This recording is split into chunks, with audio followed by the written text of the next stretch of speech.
The June heat in Atlanta was unforgiving. Maya Johnson felt beads of sweat forming on her forehead as she parallel parked her silver Honda Accord on the tree-lined street in Buckhead. The mimosa trees offered little shade against the merciless Georgia sun, and even with the AC blasting during the drive, the humidity clung to her skin like a second layer. She checked her reflection in the rearview mirror one last time. Her dark brown eyes looked tired despite the concealer she'd carefully applied that morning. At 32, Maya had always prided herself on her appearance, but lately, the stress of her marriage had been showing in ways makeup couldn't hide. Her natural hair was pulled back into an elegant low bun, and small gold hoops adorned her ears. She wore a floral midi dress in soft peach tones, something cheerful and appropriate for a baby shower, even though her heart wasn't quite in the celebration today. The truth was, Maya had been feeling disconnected lately. From everything. From Marcus, her husband of 6 years. From her job as a marketing coordinator at a mid-sized tech firm downtown.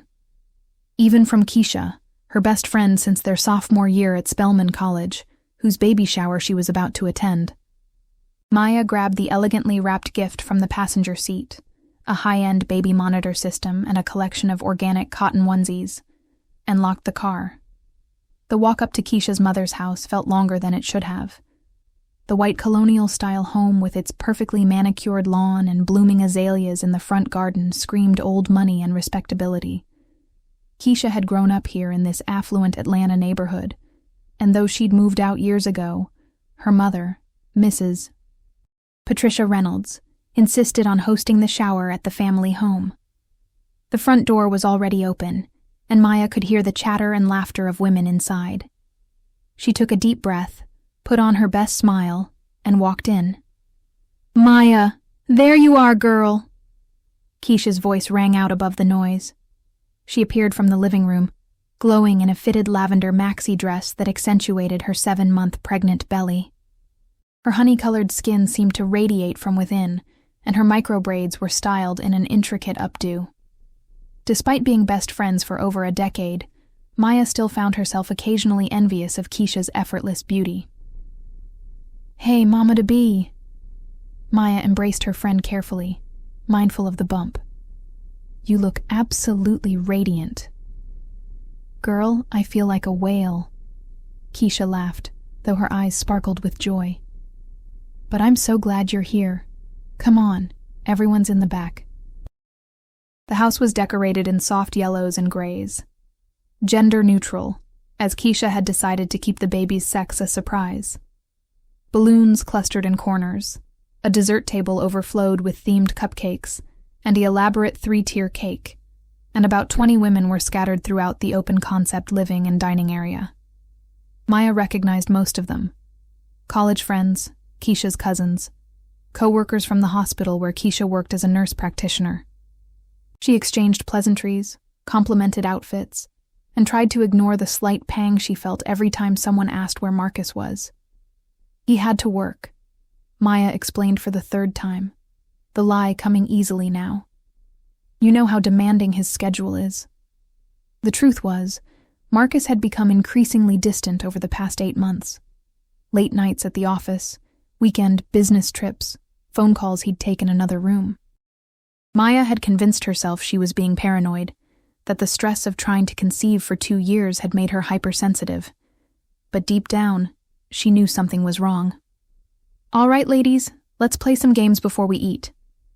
Mrs. Reynolds clapped her hands together, her church jewelry glinting in the afternoon light streaming through the bay windows. Maya settled into a wingback chair near the French doors that led to the backyard, balancing a plate of appetizers on her lap. She half listened as they played the baby food guessing game, laughing along at appropriate moments, but her mind kept drifting. Then came the gift opening. Keisha sat in a throne-like chair that had been decorated with tulle and ribbons, surrounded by a mountain of presents. Maya watched as her friend unwrapped baby clothes, blankets, books, and toys. Each gift met with genuine excitement and gratitude. "Okay, this next one doesn't have a tag," Keisha announced, holding up a large box wrapped in elegant silver paper with a white silk bow. Something about that box made Maya's stomach tighten. Keisha tore into the paper with the enthusiasm of a child on Christmas morning. Inside was a beautiful wooden rocking horse, clearly handmade, with intricate carvings along the base. But it was what Keisha pulled out next that made the room spin. A card. And from the card fell a photograph. "Oh my God," Keisha whispered, her hand flying to her mouth. Her eyes filled with tears, but not the happy kind. The kind that came with shock and confusion. "What is it, baby?" Mrs. Reynolds moved closer, concerned. But Maya didn't need to see the photograph. She already knew, because she recognized that rocking horse. Marcus had been building something in the garage for months, claiming it was a surprise project for when they finally got pregnant. He'd been so secretive about it, so protective of his workspace. "Keisha," Maya heard herself say, her voice sounding distant and hollow. "What's in the picture?" Her friend looked up, and their eyes met. In that moment, Maya saw everything she needed to know. The guilt, the fear, the apology that hadn't yet been spoken. With trembling hands, Keisha passed the photograph across the circle of women. It made its way to Maya, passed from hand to hand in increasing silence as each woman processed what they were seeing. The photograph showed Marcus, her Marcus, with his close-cropped fade and the small scar above his left eyebrow, his hand on a pregnant belly. Keisha's belly. They were standing in front of a sunset, somewhere with palm trees. The timestamp in the corner read, February 14th, 2024, Valentine's Day.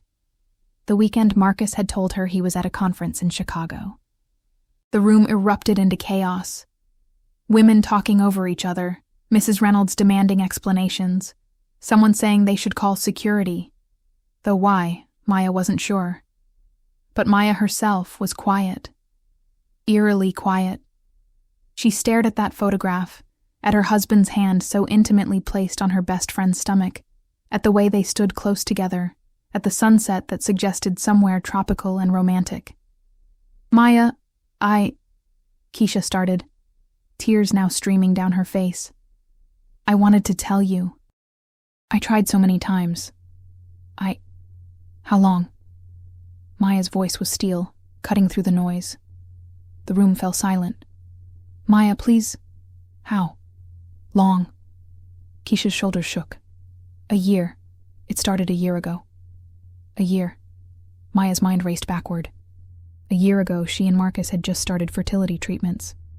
A year ago, she'd been crying in his arms about another negative pregnancy test while he consoled her. Told her they'd keep trying.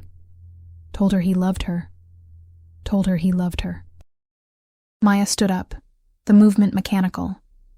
She set down her untouched plate of food on the side table with deliberate care.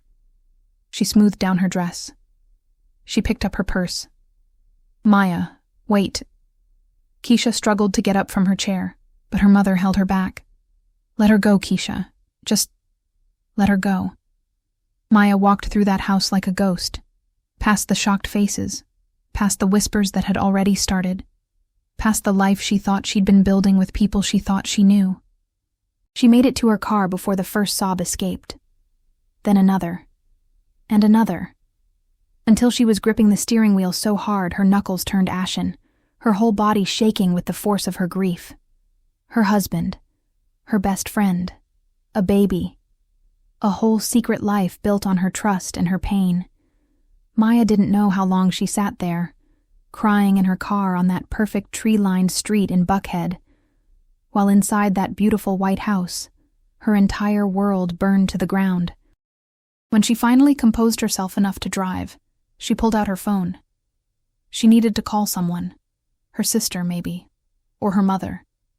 But her hand hovered over Marcus's name in her favorites. All those late nights, all those conferences, all those times he'd told her he was tired when she'd reached for him in bed.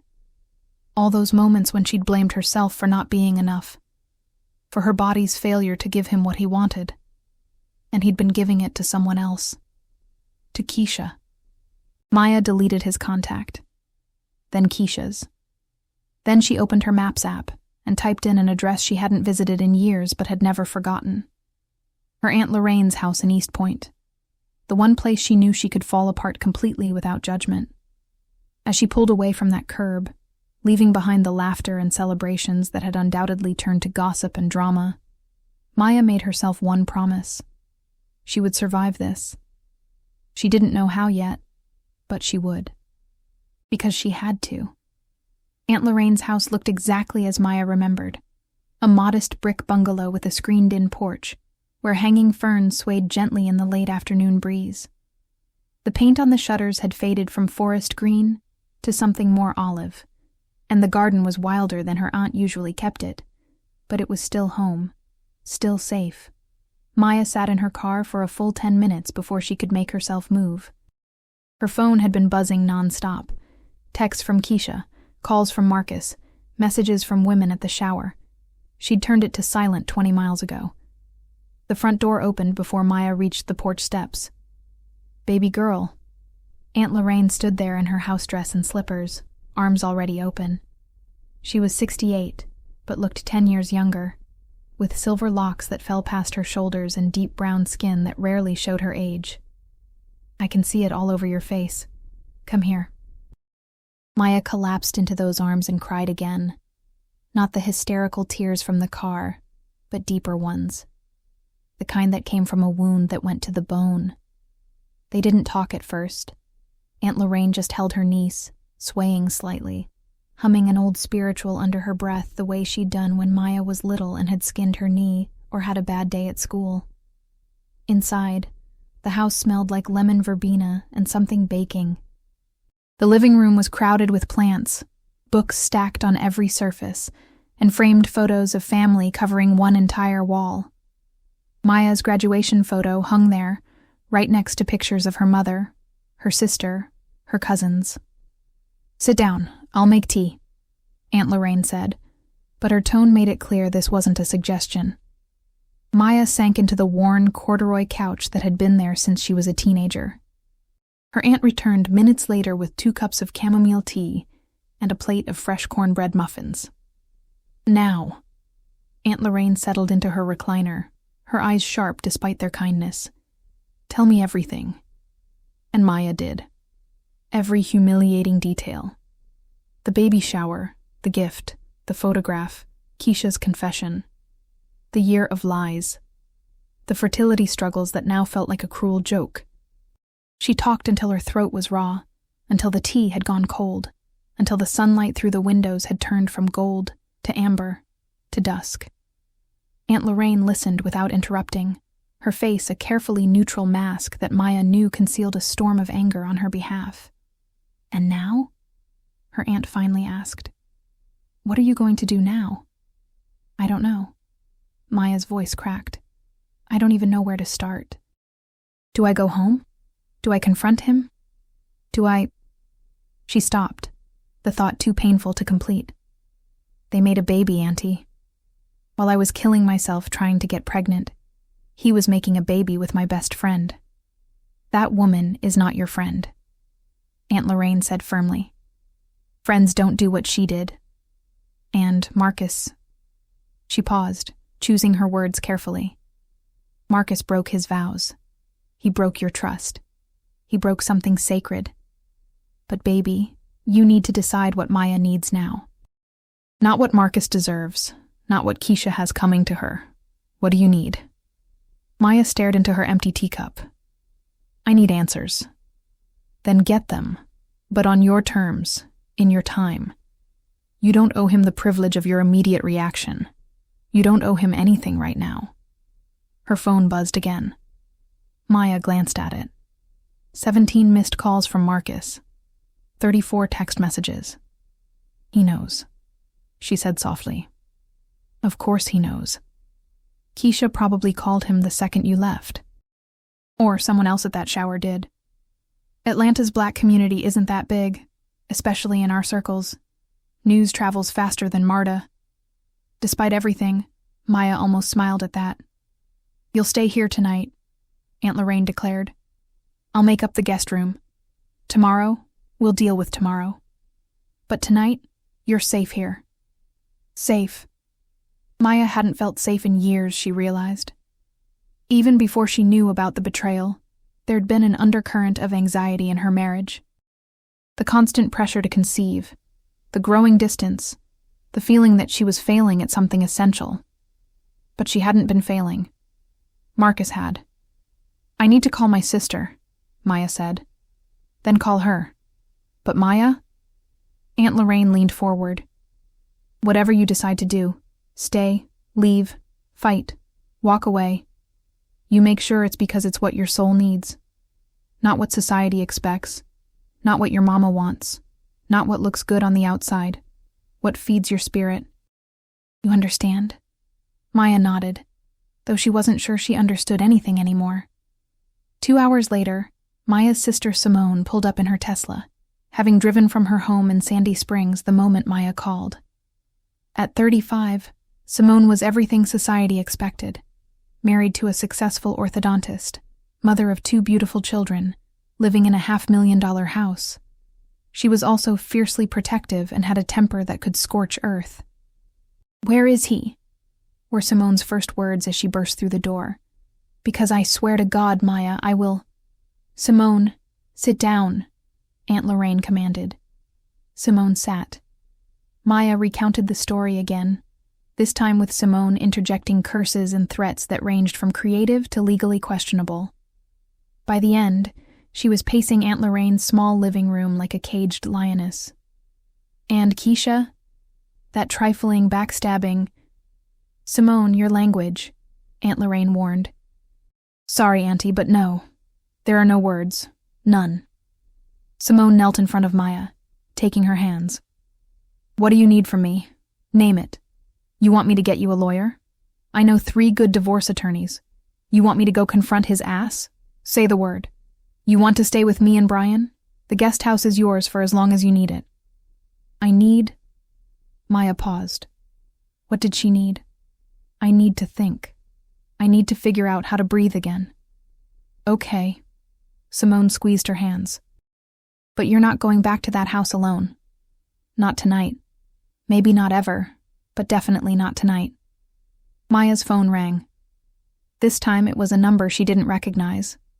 She answered without thinking. "Maya? It's DeAndre. Keisha's cousin, who'd been at the shower." His voice was careful, apologetic. "Look, I'm sorry to call, but Marcus showed up here, at Mrs. Reynolds' house. He's outside, and it's getting heated. Mrs. Reynolds called me to come handle it because he won't leave. He's demanding to know where you are." Maya felt her blood run cold. "What is he doing?"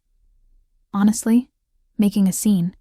He's parked in the middle of the street, leaning on his horn, yelling about how he needs to talk to you. Neighbors are coming outside. Someone's probably already called the police." Simone grabbed the phone from Maya's hand. "Tell him if he doesn't leave in the next 5 minutes, I'm calling the police myself and pressing charges for harassment. And tell Keisha she better hope I never see her face again." She hung up and handed the phone back to Maya. "He's losing his mind," Maya whispered. "Good," Simone said coldly. "Let him lose it. Let him feel a fraction of what you're feeling. He doesn't get to control this narrative. He doesn't get to decide when and how y'all talk." "Simone's right," Aunt Lorraine added. "Marcus made his choices.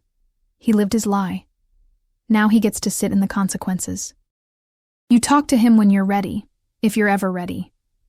Maya thought about Marcus outside Keisha's mother's house, desperate and publicly humiliated. A small, petty part of her felt satisfaction. But mostly, she just felt tired. So incredibly tired. "I want to go to bed," she said finally. "I want to sleep and wake up and have this all be a nightmare." "Come on, baby." Aunt Lorraine helped her up. "Let me show you to your room."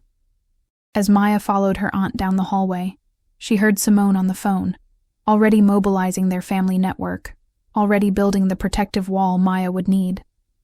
The guest room was small but cozy, with a wedding ring quilt on the bed and curtains that blocked out the streetlights. Maya borrowed one of her aunt's nightgowns and crawled under the covers while it was still light outside. She didn't expect to sleep. But exhaustion won over heartbreak, and she drifted off to the sound of crickets and the distant rumble of Atlanta traffic.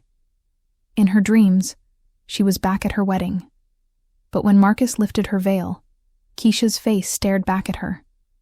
Maya woke up gasping. The room was dark now, and someone had left a glass of water on the nightstand.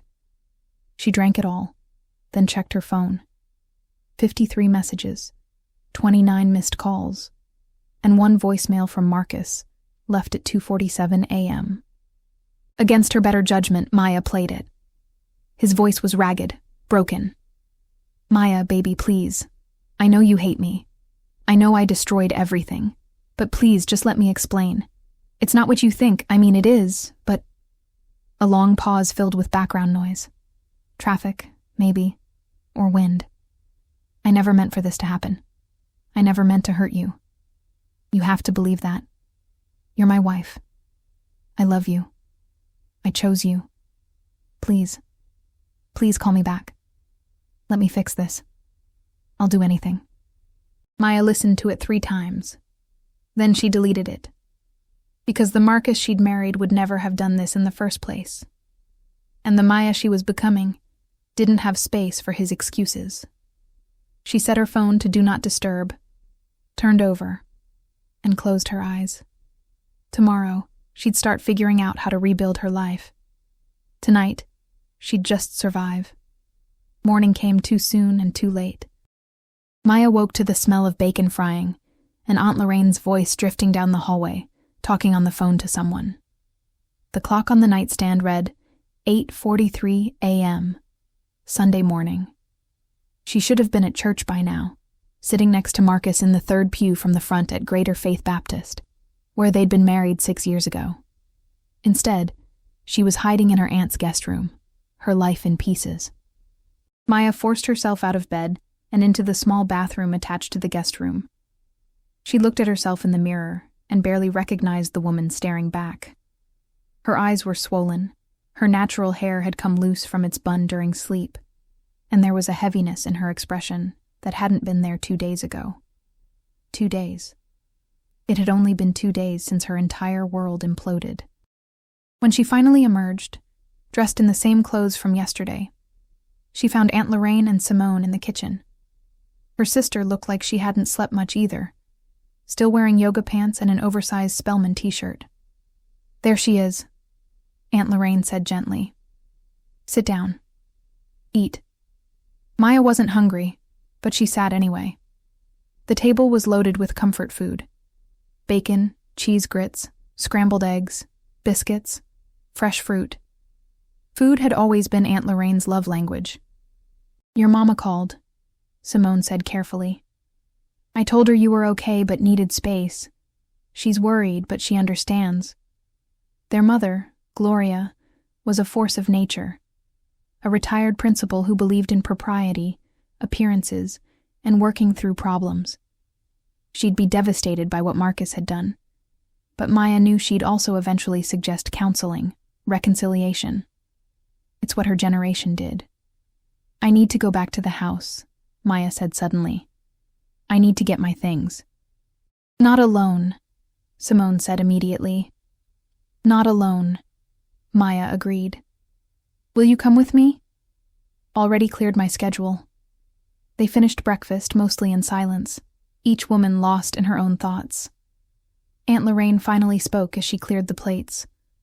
"I have church at 11, but I'll be back by 1. You call me if you need anything. Anything at all." An hour later, Maya and Simone pulled up to the house Maya had shared with Marcus, a 3-bedroom craftsman-style home in Decatur with a modest yard and a 2-car garage. She'd loved this house when they bought it 4 years ago, had imagined filling it with children and laughter and memories. Now it just looked like a crime scene. Marcus's black Audi was in the driveway. Maya's stomach dropped. "Want me to make him leave?" Simone asked, her jaw set. "No, we need to do this eventually. Might as well be now."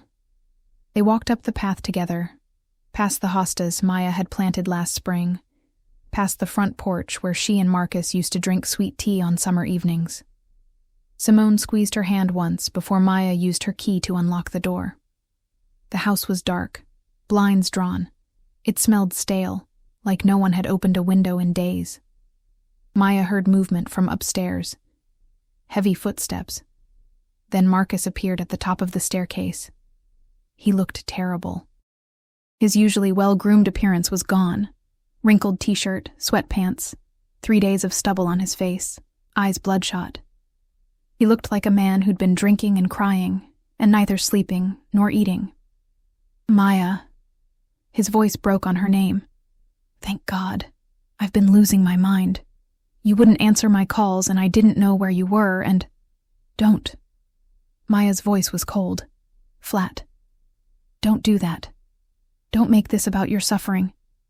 Marcus came down the stairs slowly like he was approaching a wild animal. Simone moved slightly in front of Maya, protective. I'm so sorry, Marcus said.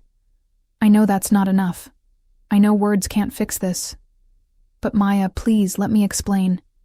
Explain what? Maya's composure cracked. Explain how you slept with my best friend.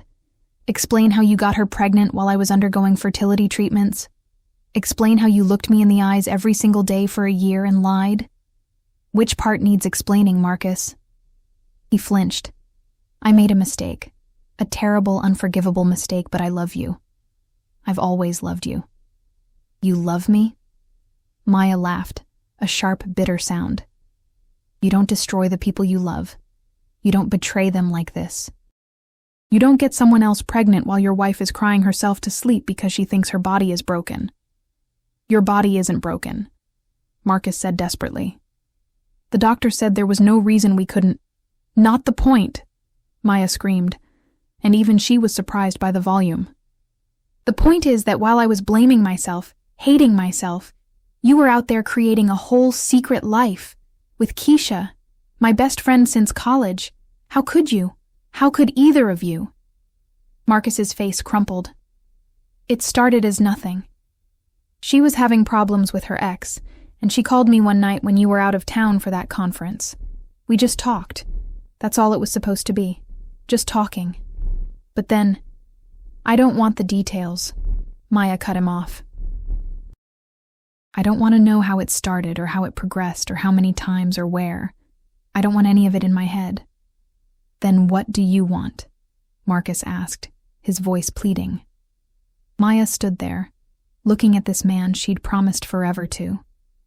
This man who'd held her hand when her father died. This man who'd laughed with her, dreamed with her, built a life with her. And she realized she was looking at a stranger.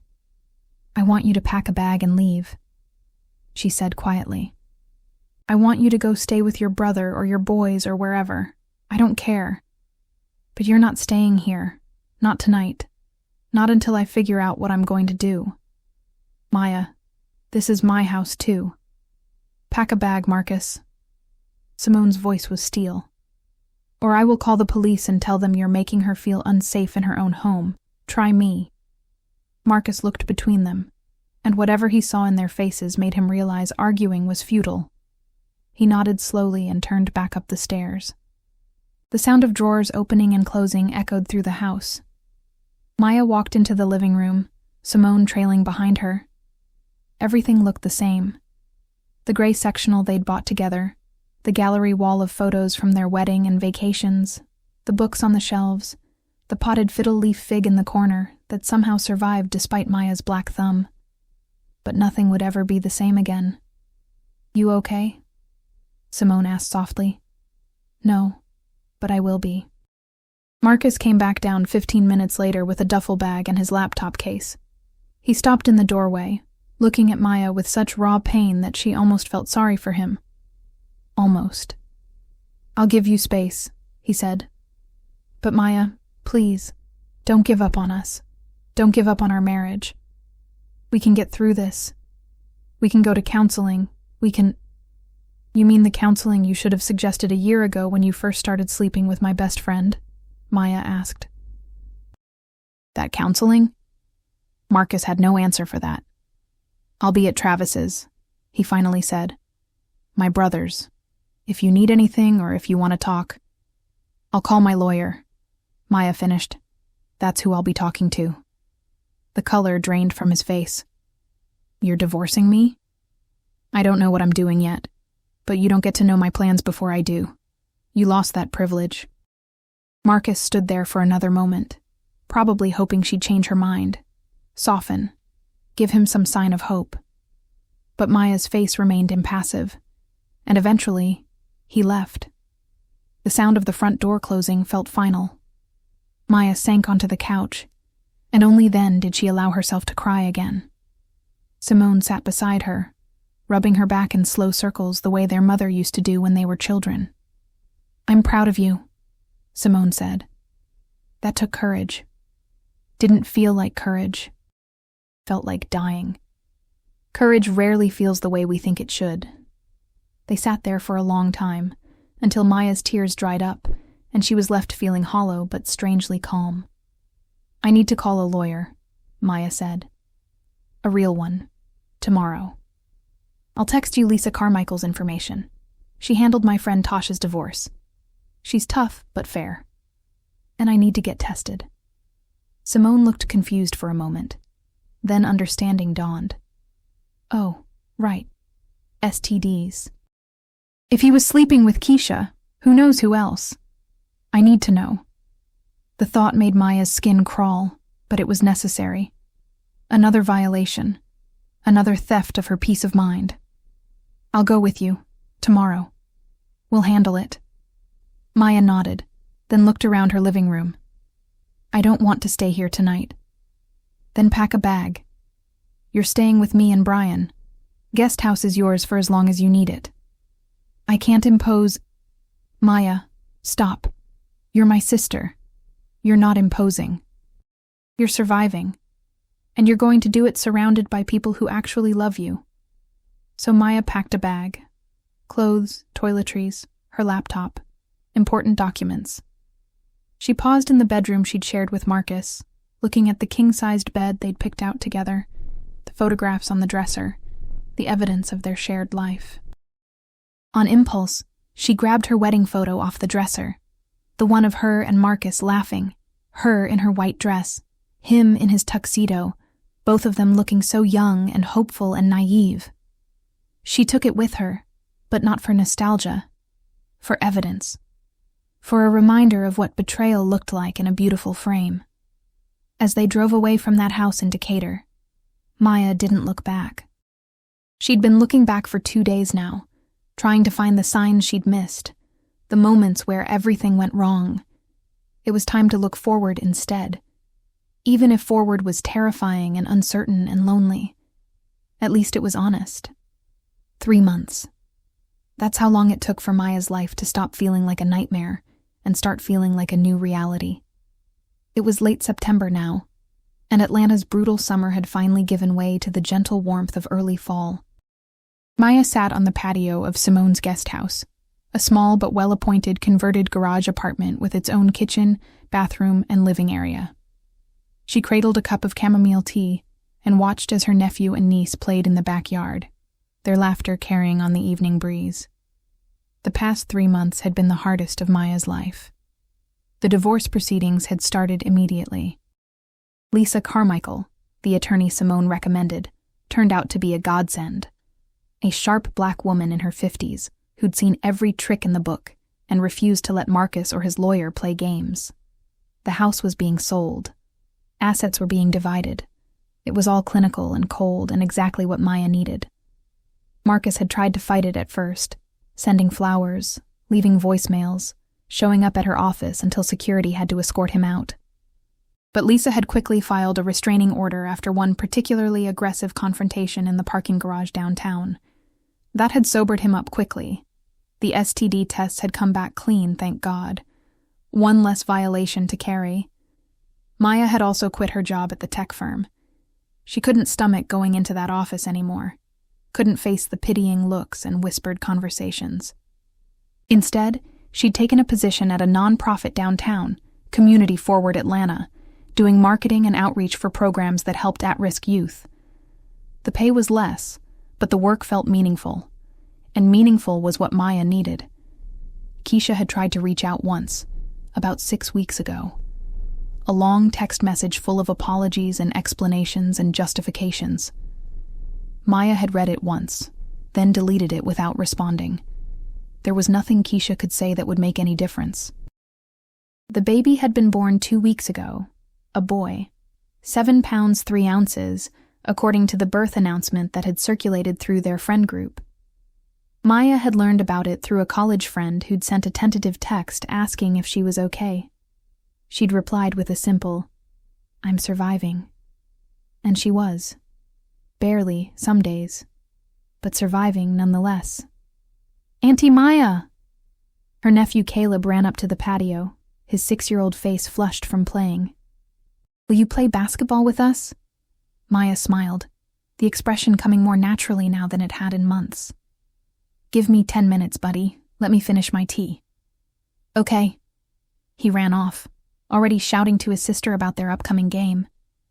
The patio door slid open, and Simone emerged with her own cup of tea, settling into the chair beside Maya. "How was therapy?" Simone asked. "Hard, good, the usual." Maya had started seeing Dr. Renee Washington, a therapist who specialized in betrayal trauma, twice a week. The sessions were painful, digging up old wounds, examining her relationship patterns, dealing with trust issues, but necessary. We talked about forgiveness today. Forgiving Marcus? No. Forgiving myself. For not seeing it. For trusting them. For all the signs I ignored because I wanted my marriage to work. Simone reached over and squeezed her hand. "You have nothing to forgive yourself for. They made the choices. They did the lying. I know. In my head, I know that. My heart's still catching up." Maya sipped her tea. "Dr. Washington says that's normal. That healing isn't linear." They sat in comfortable silence for a moment, watching the sun start its descent toward the horizon, painting the sky in shades of orange and pink. "I got an email from the realtor," Maya said. "We have an offer on the house. Full asking price." "That's good news." "Yeah, it is." Maya felt a twinge of sadness despite everything. That house had held dreams, even if they'd turned to ash. Close of escrow is set for November 15th. Then it's done. That chapter is closed. And then what? Maya had been thinking about that question for. "I've been looking at apartments. There's a nice complex in Midtown, near Piedmont Park. Modern, safe, good neighborhood. I can walk to work from there." "You know you can stay here as long as you need," Simone said. "Brian and I love having you. I know, and I'm grateful. But I need my own space again. I need to prove to myself that I can stand on my own 2 feet. Maya paused. "I've also been thinking about going back to school, getting my MBA. There's a program at Georgia State that's designed for working professionals." Simone's face lit up. "Maya, that's amazing. When would you start?" "Spring semester, if I get my application in by the deadline. It's ambitious, maybe crazy, but..." She trailed off, searching for the right words. "I spent so much of my marriage shrinking myself, making myself smaller so Marcus could feel bigger, putting my dreams on hold because we were focused on getting pregnant. I don't want to do that anymore. I want to take up space. I want to be ambitious.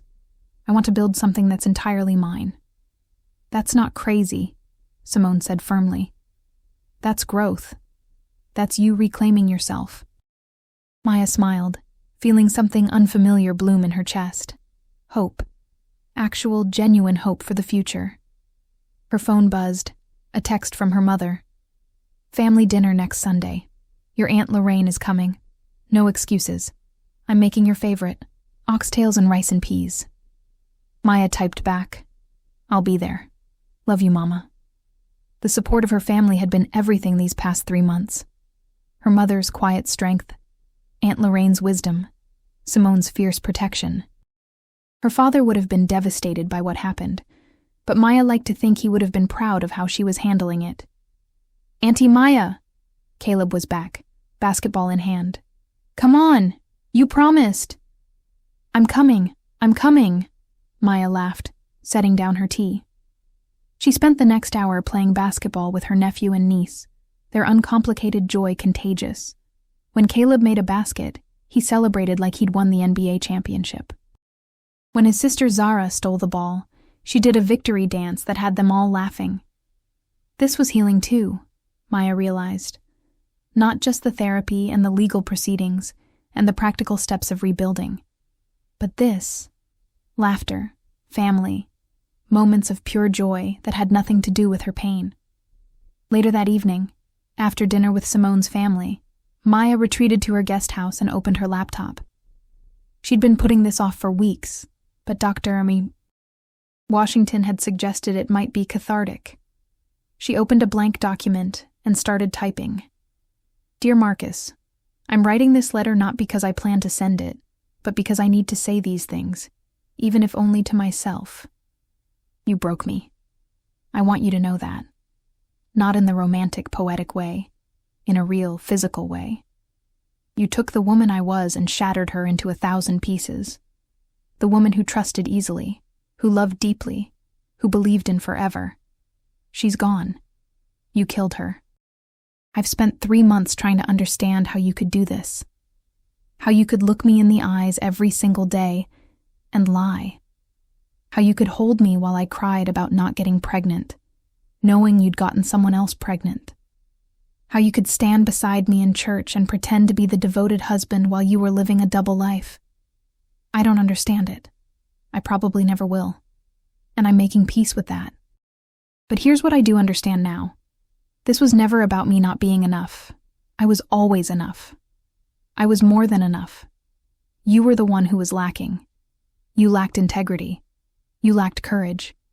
You lacked the basic decency to end our marriage before starting something with someone else. You and Keisha destroyed something beautiful, and you'll have to live with that.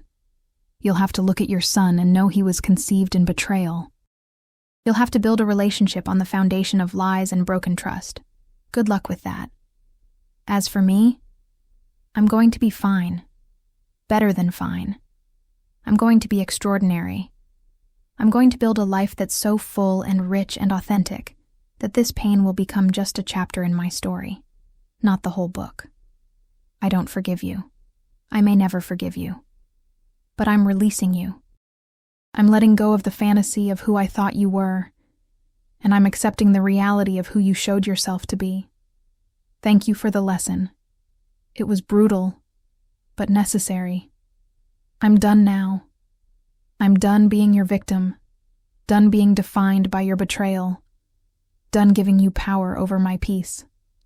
This is me, taking my life back. Maya. She read it over twice, tears streaming down her face. Then she saved it in a folder labeled Healing and closed her laptop. The next morning, Maya woke with a sense of purpose. She had a meeting with an academic advisor at Georgia State at noon to discuss the MBA program. Before that, she planned to visit 3 apartment complexes in Midtown. As she got dressed, a professional navy blazer and cream blouse, her natural hair styled in twist-out curls that framed her face, she looked at herself in the mirror. Really looked. The woman staring back was different from the one who'd walked into that baby shower 3 months ago. There were still shadows under her eyes, still moments when grief would ambush her unexpectedly. But there was also strength there, resilience, a hardness that hadn't existed before, but also a softness that came from surviving something unsurvivable. "You've got this," she told her reflection. The apartment viewings went well.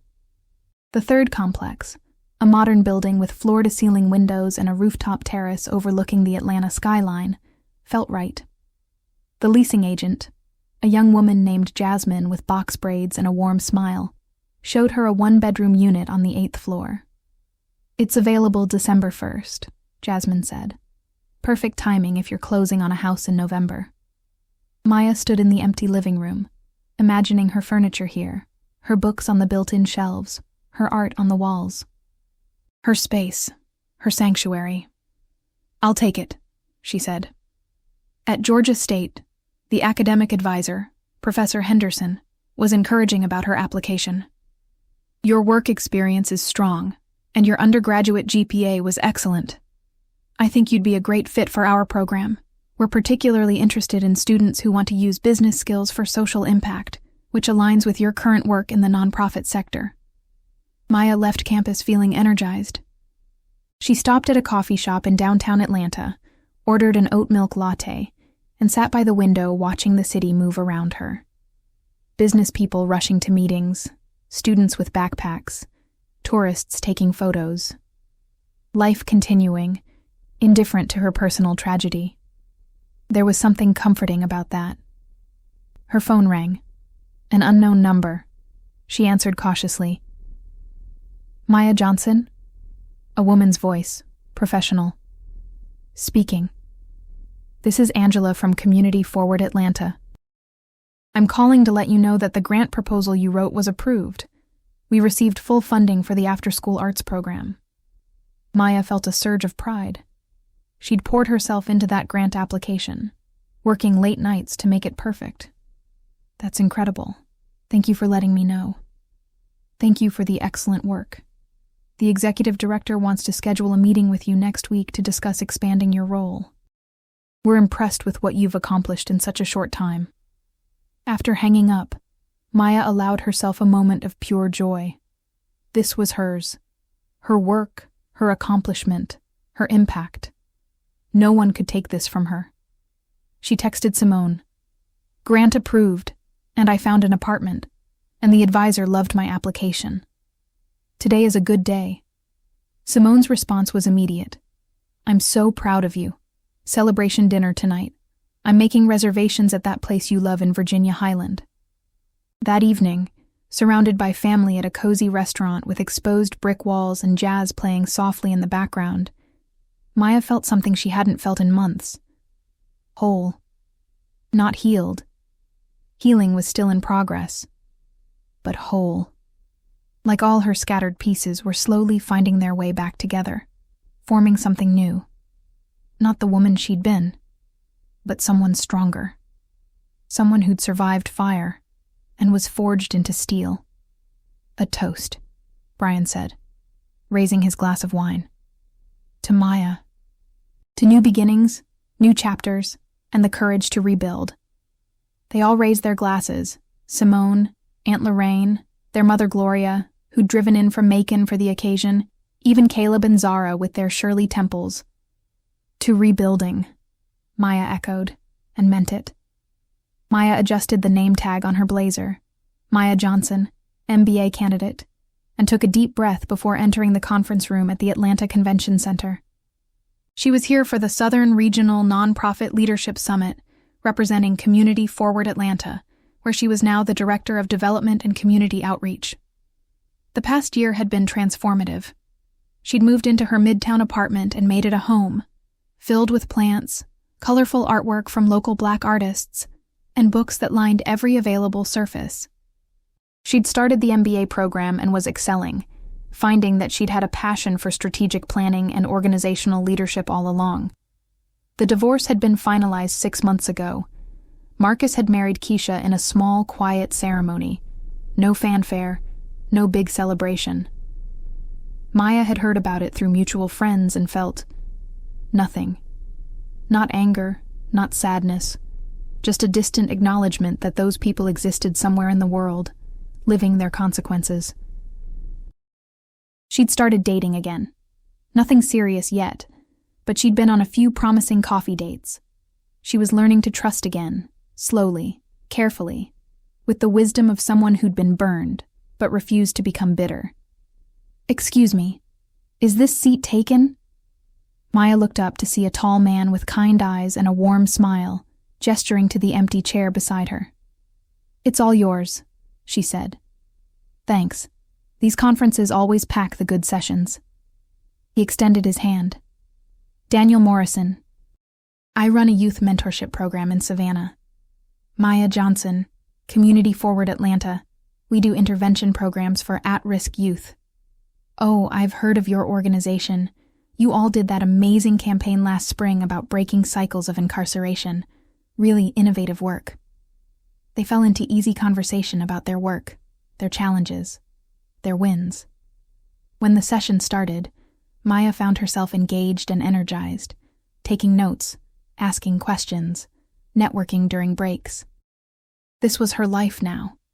Purpose-driven, self-directed, full of potential. During lunch, she stepped outside for some air. The October weather was perfect, that brief Atlanta window where it wasn't too hot or too cold. She found a bench in the plaza and sat down, pulling out her phone. A text from Simone. "How's the conference?" Maya typed back. "Amazing. I'm exactly where I'm supposed to be." And she meant it. She thought about the woman she'd been at that baby shower 15 months ago. Fragile, uncertain, defined by her relationship and her failure to conceive. That woman seemed like a stranger now. The woman she'd become had been forged in fire. She'd lost everything she thought defined her marriage, her best friend, her dream of motherhood, and discovered that she was so much more than those things. She was Maya Johnson.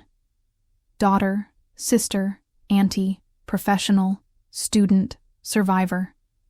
She was enough. She'd always been enough.